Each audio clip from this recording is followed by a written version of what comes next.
REMARKETER, empowering realtors.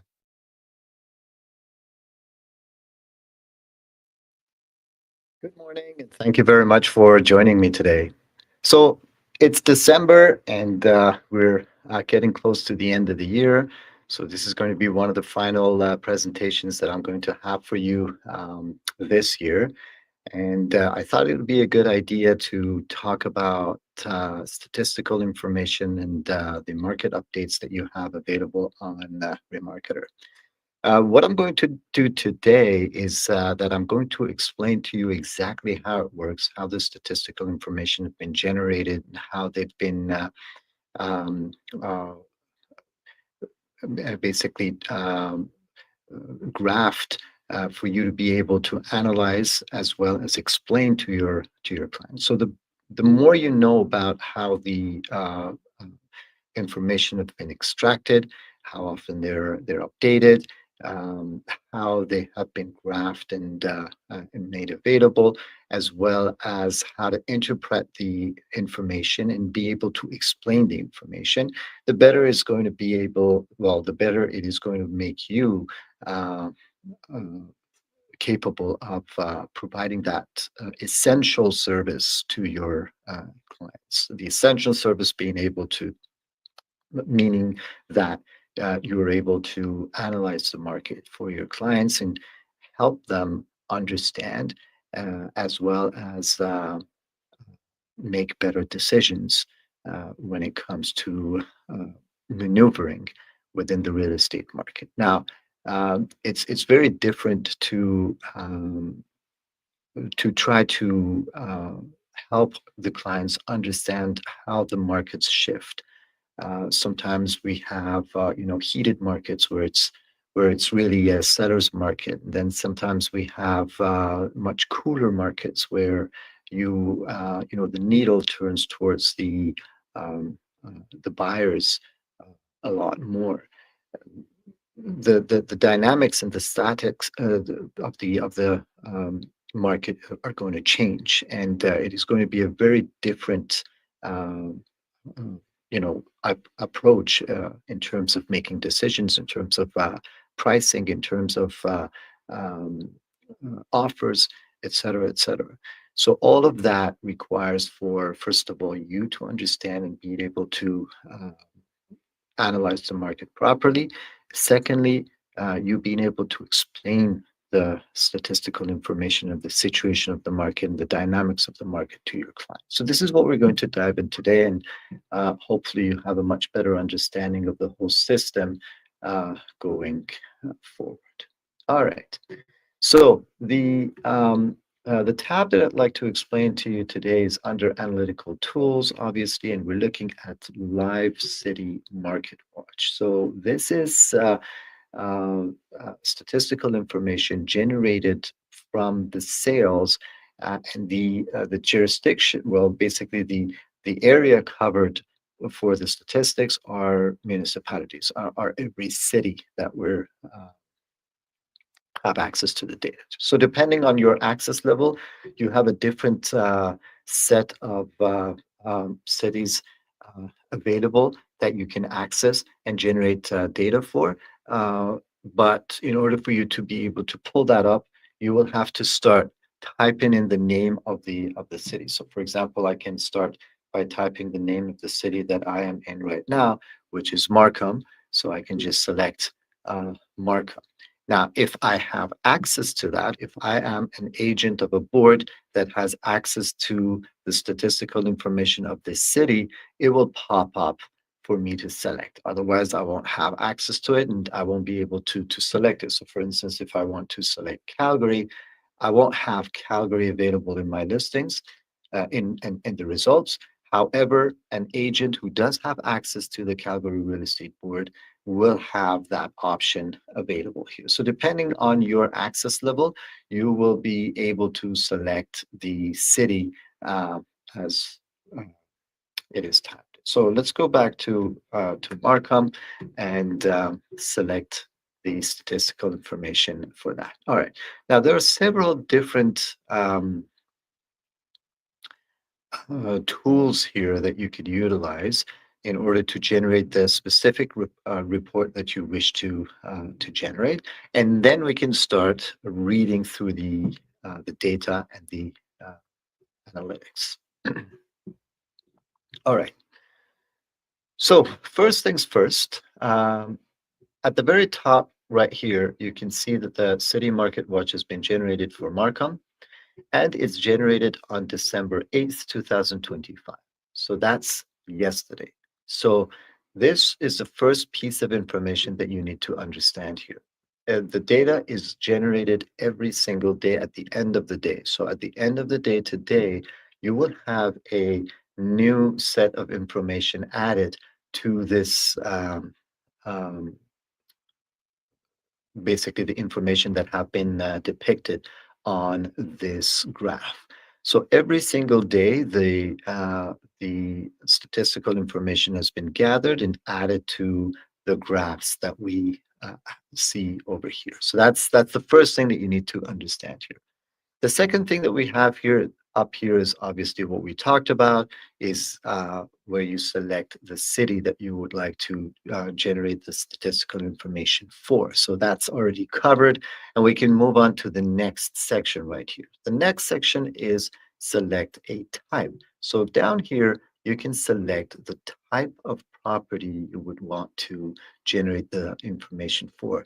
So I have uh, either I select all types. So that's basically any type of property in Markham, or I can be specific. So for instance, I would like to generate the report for detached properties or semi-detached properties or townhouses or condo apartments. So all of those are going to generate the statistical information based on that type of um, property here. So that's one item here. And then the next item that we have here is the status, whether you'd like to take a look at sale statistics or lease statistics. So these are two separate things. All right.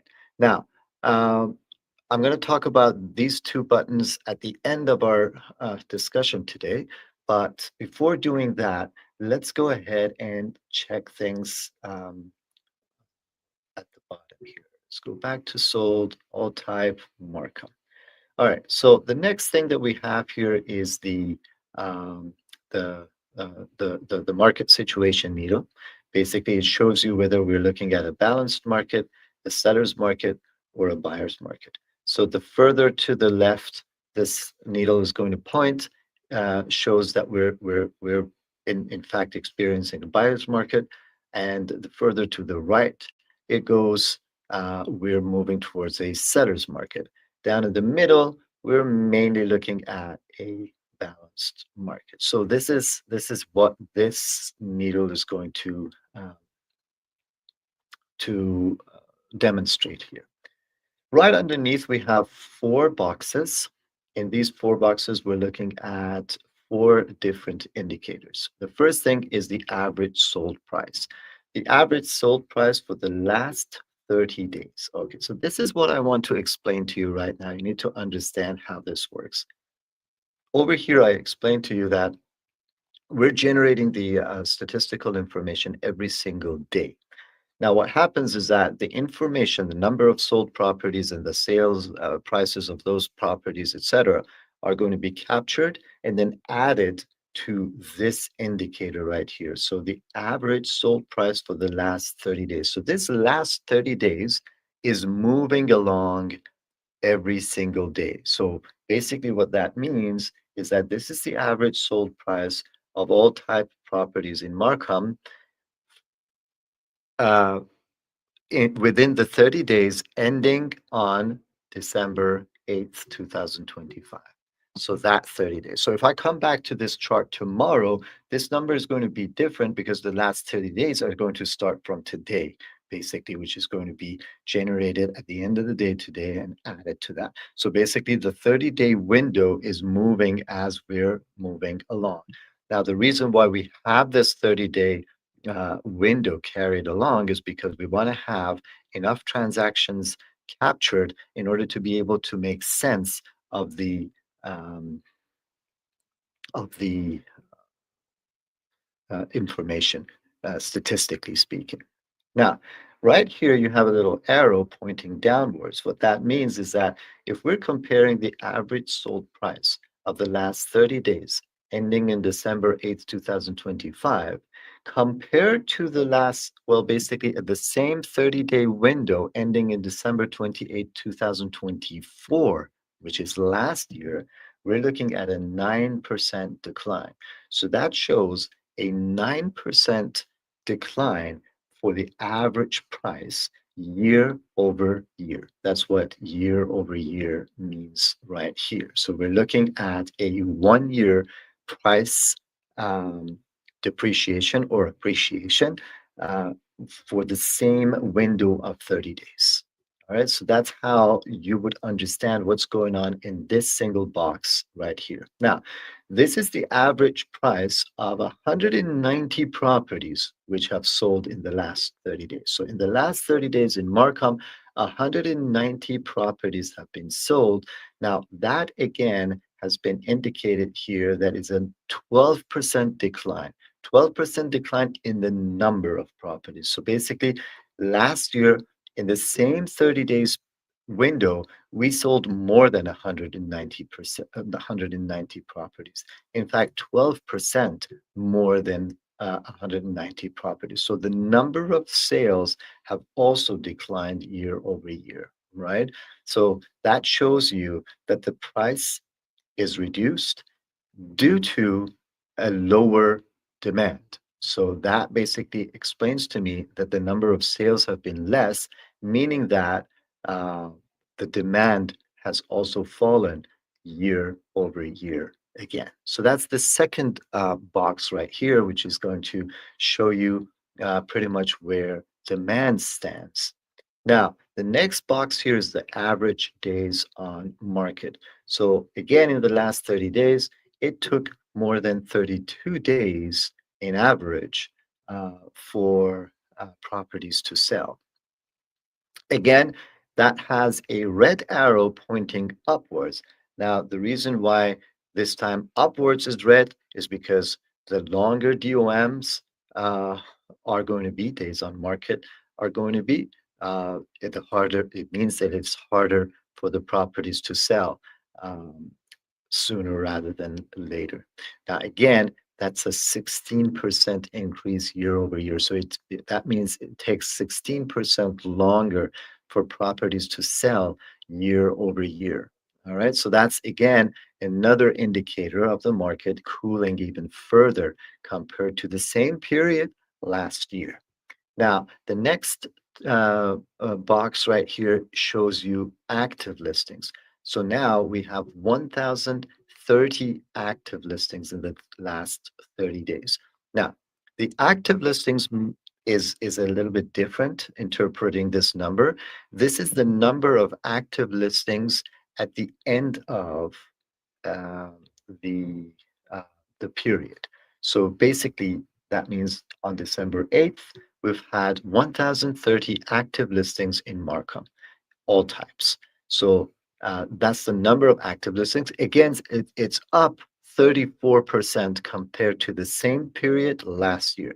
That tells me that there's even more properties on the market waiting to be sold and not being able to sell by the end of the period that we're looking at compared to the same window of time last year. So that again indicates that there's even more properties available for sale at the end of this period compared to the same period last year. So these are the main indicators of the market, as well as comparing these numbers to the same period last year to give you a year over year comparison as well. So that's how things have changed over the past year comparing to the same period.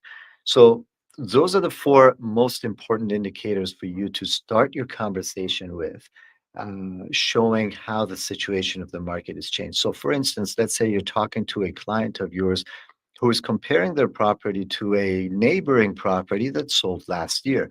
So immediately the first discussion would be that, things have changed since last year, right? And this is how things have mainly changed since last year, and therefore the expectation of the client can be conditioned if you are able to explain and show them with numbers how things have changed since last year. Now, nevertheless, we can move further down and look at the uh, the charts and graphs that are available below. Now, these ones are well can provide you a little bit more details.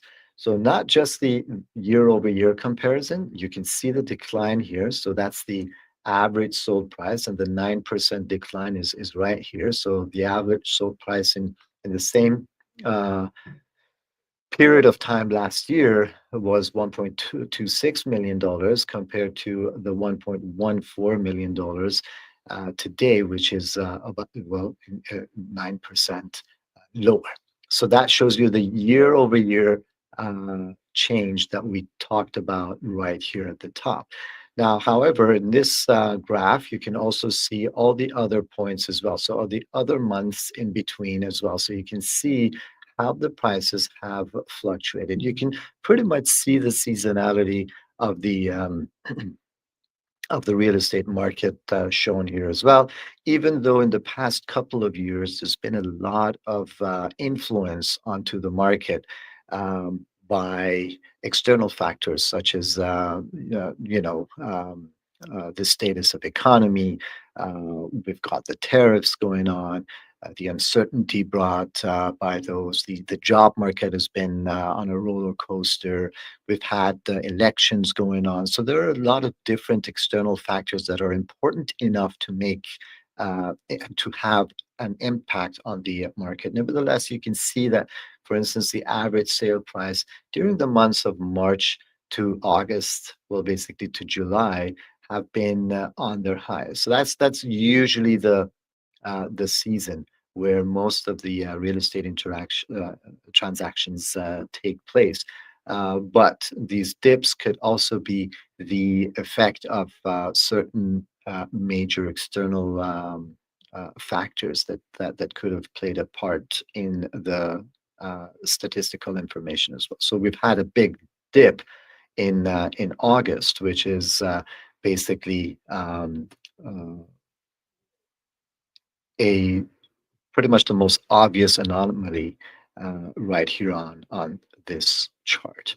After that, we've had a little bit of a raise, and then we're again looking to go downwards. Now, you can always compare the the direction of the average price to last year as well. So we're in November 2025. Back then in November 2024 until December and January, the trend was downwards. So we can expect that the trend would be downwards for December and January. And then we could see a little bit of a relief until April, May, and June, where we usually experience the highest level of um, uh, prices, the average prices. Now, the difference is certainly something between, if you look at these numbers, we're looking at about 5% difference. So these are all the factors that can play into the decision making of a client. So, for instance, let's say if a client is losing money every month on a property and they want to be able to sell it as fast as possible, these are the things that you can calculate now. So, how much money are you losing if we decide to stay and list the property when the average prices should hopefully be better than today?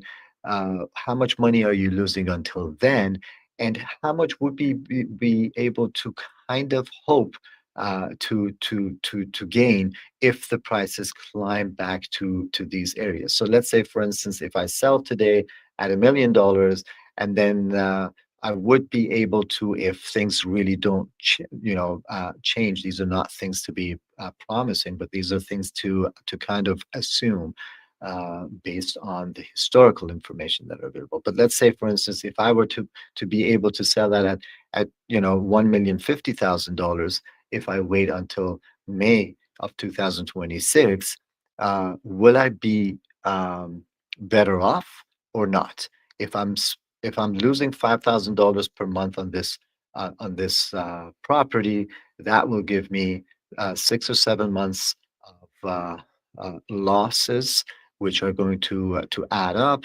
in hopes of me making a little bit more money down the road from the sale of the property. So, these are the kind of conversations that you can then start having when you're talking to about these numbers here. Now, the next uh, graph here is my favorite one. This one shows you the supply and demand of the market. It has three different indicators here. The red graph here, the red bar, shows you the number of sold properties. So these are the number of sales. You can see over the past 12 months, the number of sales are pretty much steady, right? And we've had a little bit of a growth, and then we have a little dip here between October and November. It's in terms of sales of the property. So this is a little bit of a good picture here, showing a steady growth, even small, but there has been some growth in number of sales. However, when we're looking at the green bar here, and then the gold one up here, this is what is showing you the number of new listings during that period. So, let's say, for instance, if I'm looking at May, the number of properties that were newly listed in May 2025 was 971. We were able to sell 267 properties. At the end of um, the period, the number of properties on the market that were still waiting to be sold was 1,392. So this is basically the inventory of the market. This is your inventory. And you can see that the inventory is pretty much building up. And the gap between the inventory and the new listings that are being listed is just growing. When this gap grows, what it indicates is that there are more properties coming onto the market than the market is able to liquidate, is able to sell off. And therefore, the inventory is just building up. Now, you can see here when supply, that's when new listings are coming to the market. When supply drops, the inventory will start to balance off and slowly reduce as well. So there was a sharp decline in supply in the market. So less properties were listed in the market, while demand pretty much stayed almost the same over these months. And that's why we were able to sell some of the properties that were uh, accumulating in the inventory of the market over these past few. That's when we had a uh, basically an increase in supply again. Therefore, we could see the increase in the inventory of the market as well, and then again a sharp decrease here. Usually, when you see a decrease in supply, you should see an increase in the average price. Usually, that's what you would see. But this dip here, August 2025, is pretty strange. Why? Because during this time, we we were experiencing a decline in supply, and prices should at least be steady, if not going up, climbing a little bit. While we're losing supply, there should be a little bit of an increase. However, the price drop. This is usually an indication of an external factor. This is when something big has happened, right? So maybe an interest rate announcement, maybe a big economic turnover, which has created a lot of confusion for buyers in the market, for example, right? So you can go back and check and see what happened in August 2025, and kind of be able to understand what's going on, and be able to explain what's going on. Other than that, you can pretty much see and explain what's going on. So if I'm comparing the inventory of the market, the supply and demand in the market today versus last year, you can see a big difference here. So the amount of properties left to be sold in inventory in Markham is way more than what we were looking at last year. So we had 814 properties that weren't able to sell last November at the end of the month. However, today we're looking at 1,093. So that's significantly more than before, while the number of sales have declined. So we have more properties that aren't able to sell.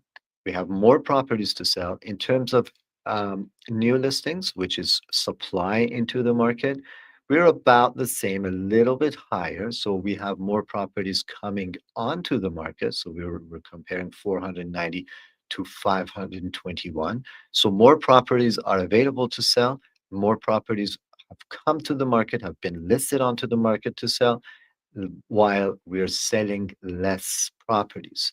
So there's more supply, less demand today compared to last uh, November. So where do we think the prices are going to go? Even lower than what we're looking at today. So that's how we can interpret and see where um, the prices might be going. If things had changed and we had suddenly less supplies and more demand in the market, then the price would be expected to shift course and go up. But this situation right here, uh, what I would expect is that we would even have a much deeper dive compared to what we experienced last year. So it might even go further down. So, in terms of a seller anticipating whether to list on the market today or not, this is an important piece of information to be made and explained to the client for them to be able to make an informed decision in terms of a buyer anticipating to see whether I should buy a property today or not. Then again, this would be an important factor. This, for a buyer, shows that there's a lot of options for the buyer to choose from. However, we can see that the number of listings are declining. Even though we expect the market to price to go down, that also translates into the fact that there's going to be less choices available in the market as well. So the market price is usually dictated, you know, by the looking at the gaps between these graphs right here. However, this is also going downwards, meaning that there's going to be less options available. So these are, two sets of information to kind of uh, p- um, uh, understand and use in our decision making process. Down here, we have the DOM, days on market, the average days on market. You can see the average days on market has gone from 28 to 32, November 2024 to November 2025. And this is how things have changed. We've had a higher DOM, December and January and February, and then it fell down in March and April, and then it again. So basically, the heat of the market was in March 2025, when properties were selling faster. That's where we can see that the incline in average prices have also started. Looking at March 2025 over here, we can see that, as soon as you see prices going up and demand tipping up a little bit, you see that right here, immediately supply starts pouring onto the market as well. So you can see that the sellers are also waiting on the sideline, waiting for the moment to jump into the market as well. You can see that from this behavior in February, March, April, and May. And then after that, you can see the decline June, July, August. All right. So these are the things to look at. And then we have the final four elements down here. We've got the sales to new listings ratio. So basically 42% of whatever has been listed is being sold. That means that more than 50% of the properties that are coming onto the market are being listed are not sold by the end of the period and are therefore added to the inventory that we have. That's why the gap is growing between the inventory as well as the supply. So that's what this box here is indicating. The other one is months of inventory. So if we were to sell the amount of properties that we have in the inventory, which is 1,093, at this rate, 212 per month, it would take 5 months, 5.4 months to sell those properties. So the higher the months of inventory, the more it will take for us to be able to sell the properties that we are already carrying in the inventory. But that's given, it's a little bit could be misleading because this doesn't consider the fact that we also are adding on to the market with freshly listed properties. So that could be a behavior that can change uh, during the course of the coming months. Sold price to list price is 99%. That shows that pretty much the properties that are selling at the requested price, at the at the asking price right there. So when we're looking at prices, generally speaking, in the market, we would expect that the houses are priced to sell, meaning that buyers would be willing to pay the asking price by looking at this number right here. When we have a heated seller's market, usually this number would go up. Obviously, we're looking at 110%, 105%. So that means that buyers are willing to pay above asking price in order to buy the properties. And if we have the indicator going further down towards the buyer's market, you could see this number going down, showing that well, buyers are capable of negotiating the price lower than the asking price and purchasing the properties lower than the asking price. And finally, we have the total sold volume. So the total number of properties sold, which are 212 properties here, the total sold volume is $230 million. So that's uh, the total number of basically the total amount of properties that sold. So that's the volume of the property. Now, let me go ahead and change this property type. Now, check out this indicator right here. We're looking at all types. Let me change that to detached, right? You see, it bounced up a little bit. So when we're looking at the detached market, then it's a little bit more of a balanced market, right? So again, it's not, you know, that different, but it's a little bit of a more balanced market. Uh, Looking at the numbers here, the year over year has only changed 6%. And you can see the inventory over here. Again, we have the same problem, the same dip right here, but less of a huge problem when looking at detached properties here. But same thing going on as well. Way more inventory compared to last year. And sales is declined compared to last year. So 105 versus 86. That's why we have a decline in the um, average price trends there. Sold price to list price is 98%. So a little bit more room for negotiation when it comes to detached properties there. Let me change that to a condo apartments now. Now the situation is way worse from a point of view of a seller, and much better from a point of view of the buyer. Obviously, it's a much uh, the market is a lot more favorable to the buyers when we're looking at the condo markets. Now you can see the same thing going on here as well. So year over year is now 10%. So the price decline is much more compared to before. There's been a lot of properties on market when we're looking at last year, and there's even more properties in the market when we're looking at this year.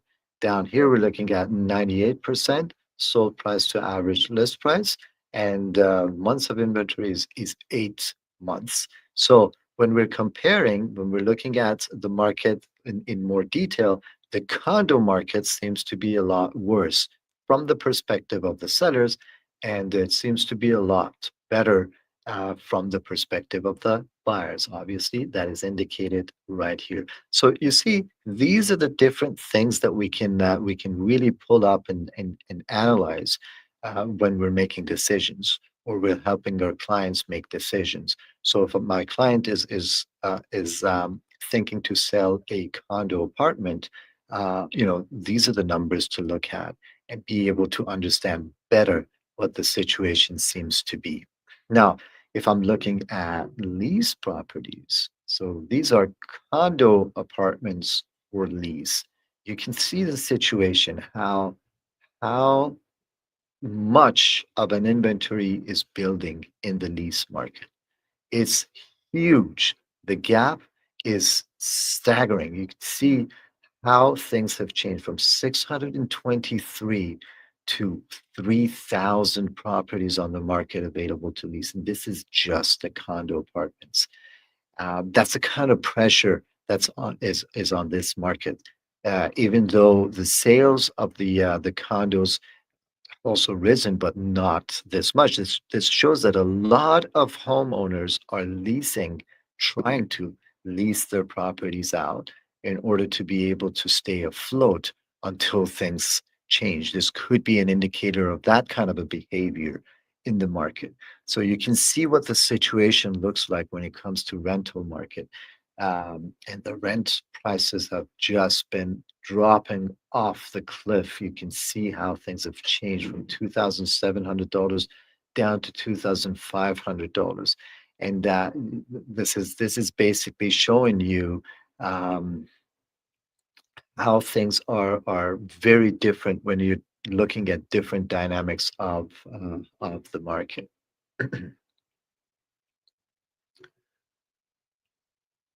This is lease properties for detached properties only. You can see things are different here. Even though, again, the um, the inventory is growing uh, steadily across the market. You can see how it's growing really fast, and uh, there's a lot of properties that are just not able to lease out in the market. All right, now let me show you. Let's go back to our all types and sold. So we've got all that information available there. All right. So now there's two more things that I want to show you down here. One of them is download the report. The download report is a pretty simple task to allow you to download an image or a PDF version of this chart in order to use on print material or social media, etc. So you can just simply click on download PDF, and this same branded PDF report is going to be downloaded. You can use that in your listing presentation, for instance, or you can use that to print on the back of a postcard, for example, or a back of a brochure, or etc. So you can use this for your marketing purposes. So that's one thing that I wanted to show you: the download this report. Even though you have this available uh, in graphics. If you go to custom graphics, for instance, you're able to generate statistical graphics. But nevertheless, if you just want to download the graphs the way that they're been shown over here, you are able to do so by clicking on this button right there.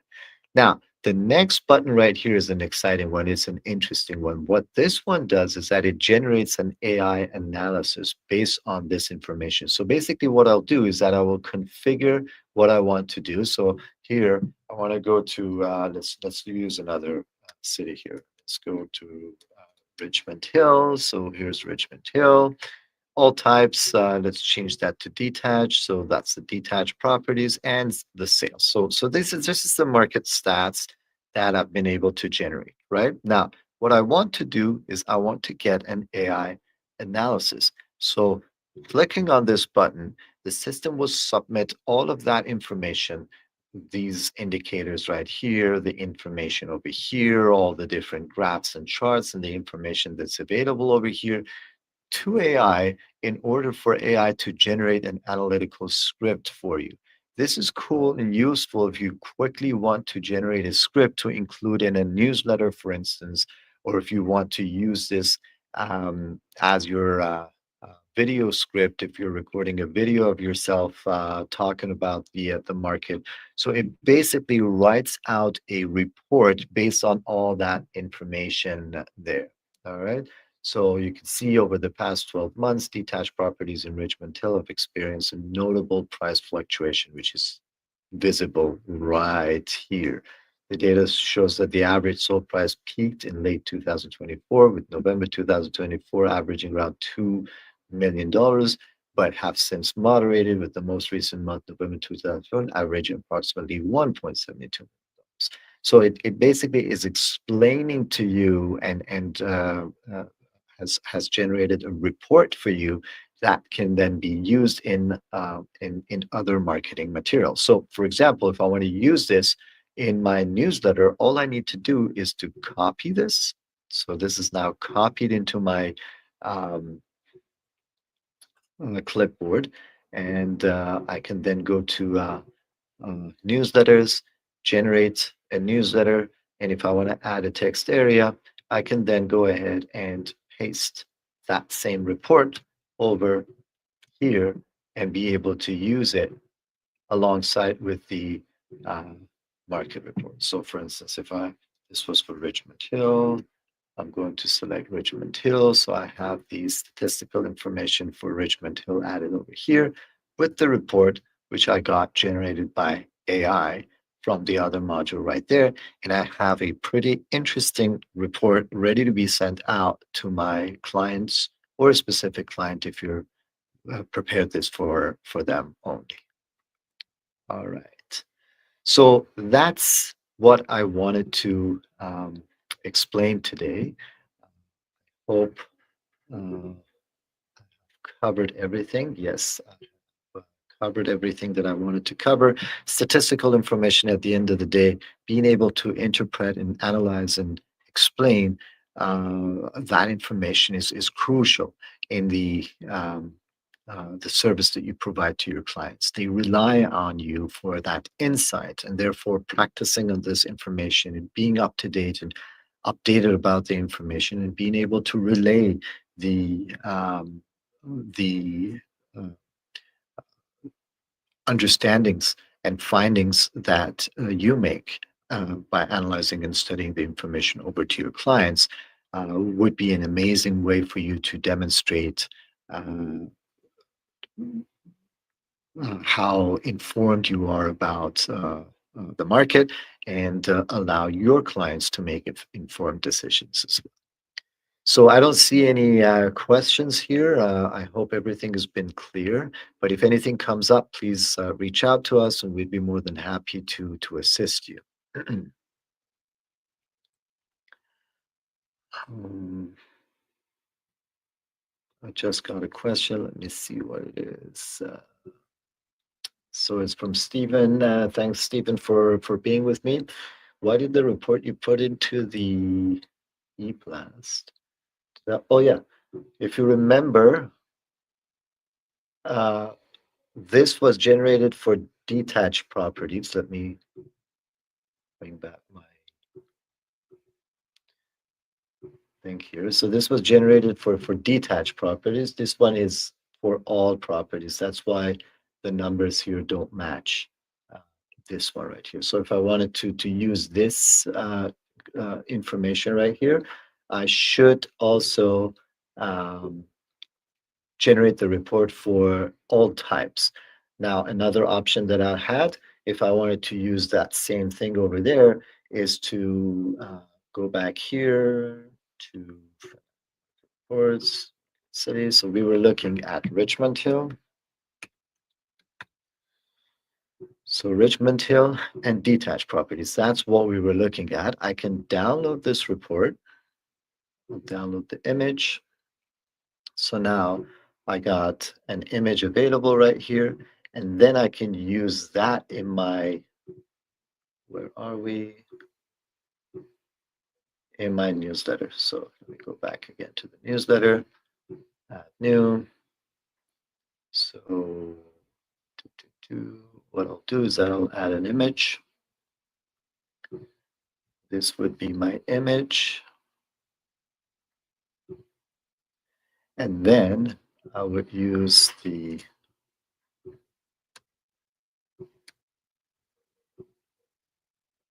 right. Now we have the same numbers, the same information available in both.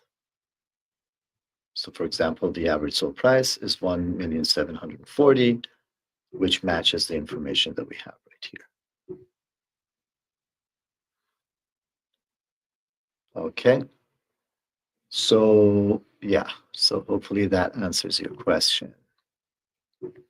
Perfect. So if anything else, please reach out to us. We'll be more than happy to assist you. If anything doesn't look right to you, let us know. If anything feels that to you that it could be better, definitely let us know. We would love to make the system better based on your feedback. Other than that, I hope you enjoy the rest of your day and week, and I'll see you again next week with a different topic. Have a good one. Enjoy.